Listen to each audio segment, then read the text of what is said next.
ये आज का हमला नहीं है, ये तो हमला वंचितों पे सदियों से होता है। और ये कोई पहला वंचित वर्ग का कोई व्यक्ति नहीं जिसकी जान पे बनाई है। ऐसे बहुत सारे इंसिडेंट हुए, बहुत सारे लोगों की जान गई। लेकिन आज कानून का राज है।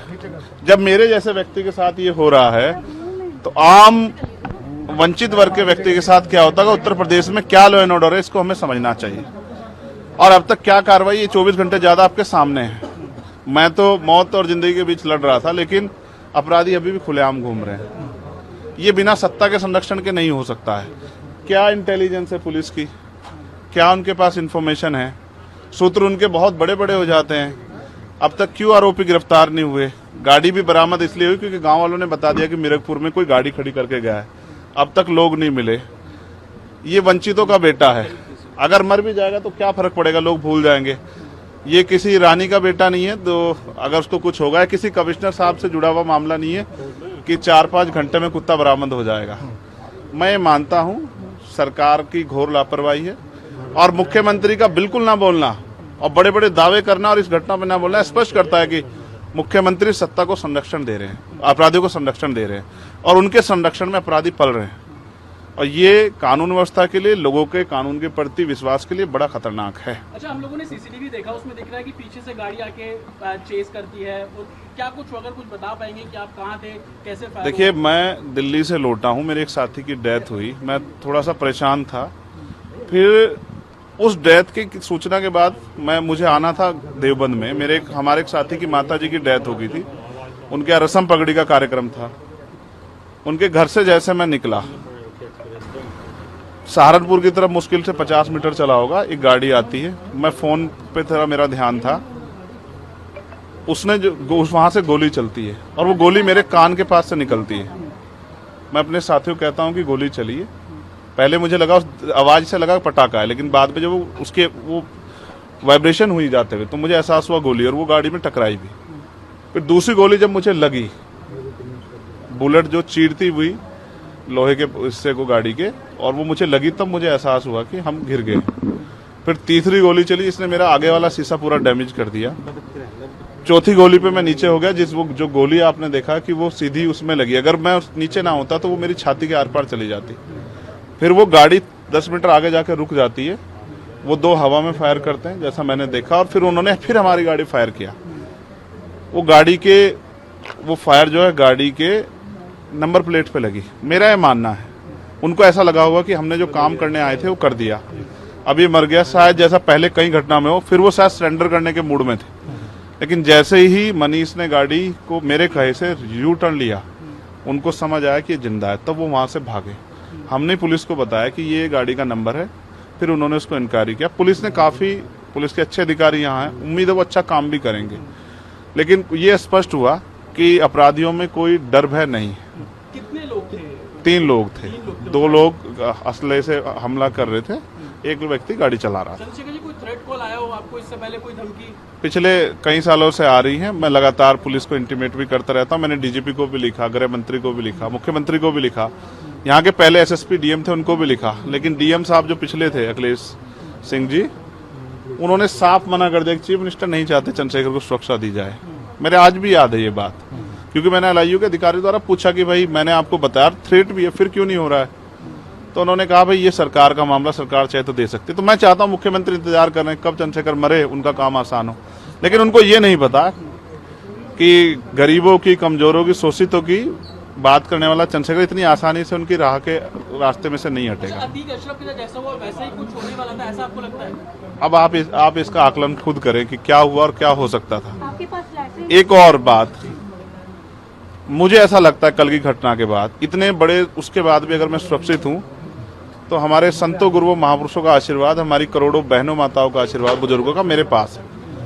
और मैं जो जिम्मेदारी मैं लेके मैदान में आया हूँ, बाबा साहब अम्बेडकर, माननीय काशीराम साहब, सदगुरु रविदास जी का जो बेगमपुरा राज का सपना है, मानवता के राज का सपना है, संविधान को लागू कराने का है, इन वर्गों को अधिकार देने का है, जब तक वो पूरा नहीं होगा मैं कहीं जाने वाला भी नहीं।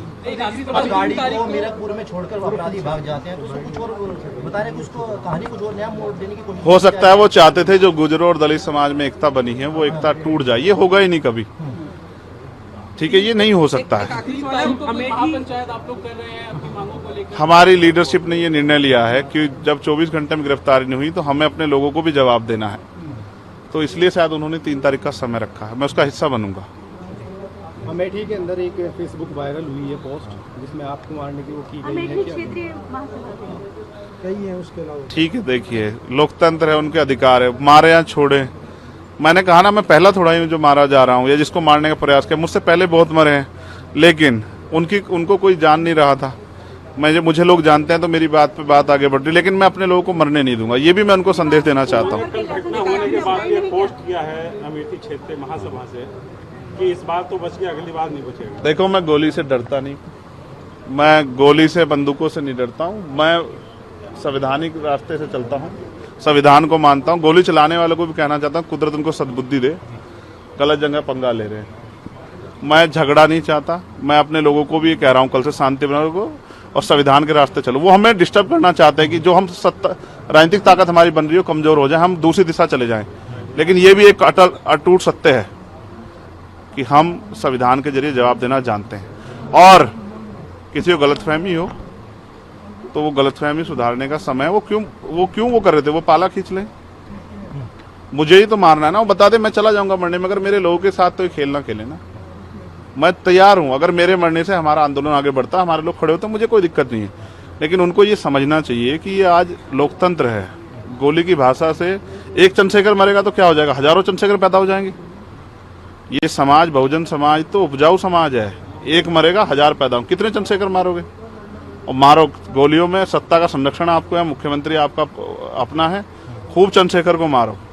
हर जिले से चंद्रशेखर पैदा होंगे। पहली घटना लेकिन बाबा साहब अम्बेडकर और माननीय काशीराम साहब को सपना पूरा करे बगैर संविधान को लागू करवाए हम लोग जाएंगे नहीं। चंद्रशेखर भाई, पहली घटना आपके साथ मुजफ्फरनगर में हुई, दूसरी अब देवबंद में। क्या लगता है कि आसपास का क्षेत्र, उससे पहले बुलंदशहर में? अगर पहली घटना पे ठोस कार्रवाई हो जाती तो अपराधियों के हौसले कमजोर होते। लेकिन मैंने कहा ना कि एक रानी का नहीं, एक प्राइमरी स्कूल के हेडमास्टर का बेटा है, एक गरीब माँ का बेटा है, तो मर जाए क्या फर्क पड़ा, किसी को क्या फर्क पड़ता है? उनका रास्ते कांटा आसान से निकल रहा है, तो इसलिए उनको लगा कोई वो नहीं। लेकिन जनता समझ रही है।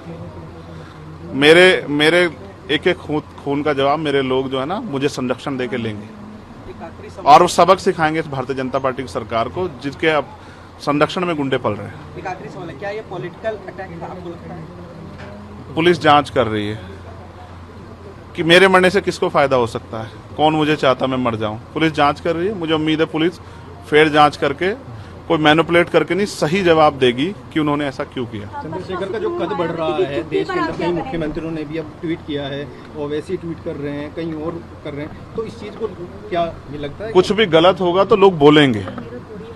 अगर कल मेरी जान ही चली जाती तो लोग फिर भी तो उनको पीड़ा होती। उनको अपना भी देखना है, कल उनके साथ भी हो सकती है। ये लाइन ही, विचारधारा ही गलत है कि गोली से वो करो। और ये बीजेपी की भाषा है, गोली मारो सालों को, ये वो उपजाऊ हो रही है। देखिए, बहन जी से मेरी कोई नाराजगी नहीं है। मैंने उनको हमेशा बड़ा माना, वो मुझे छोटा नहीं मानती अपने परिवार का। उनको ये घटना छोटी लगी, शायद अगर मैं मर भी जाता शायद उनको इस पे कोई शायद बुरा नहीं लगता। मुझे उनसे कोई दुख नहीं है। मेरे लोग मेरे साथ हैं, ये बहुत। और वो समझ रहे हैं कि जो उनके लिए मरने को तैयार है, जो जान पे जिसकी बनाई है, वो हमारा अपना है। मेरे लोग मेरे साथ खड़े होंगे, मैं इस लड़ाई को लड़ता रहूंगा। लगभग सभी दलों के लोग आपसे मिलने आए हैं, कैसा कुछ देखते हैं, क्या? नहीं, मैं उनका धन्यवाद करता हूँ। नहीं, मैं कह रहा हूँ बस सबका धन्यवाद करता हूँ। मगर ये है, मैं ये प्रयास करूंगा कि भविष्य में ऐसा किसी के साथ ना हो। इसलिए लॉ एंड ऑर्डर की कानून व्यवस्था अच्छी होनी चाहिए। मुख्यमंत्री उस पर ध्यान देना चाहिए। बात चंद्रशेखर की नहीं है, बात इस प्रदेश में हो रही हजारों बहनों के साथ जो अस्मतें लूट रही है, हर महीने रेप हत्याएं हो रही हैं, लोगों की जान जा रही है, ये सब उन पे वो करता है।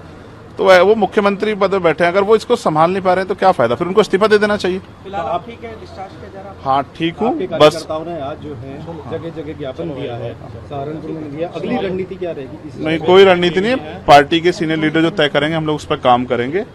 और दूसरा, मेरे पीठ में जहाँ गोली लगी है वहाँ ड्रेसिंग जारी है। पहले से आराम है, बस एक जलन और वो घाव है, जख्म वो तो है ही।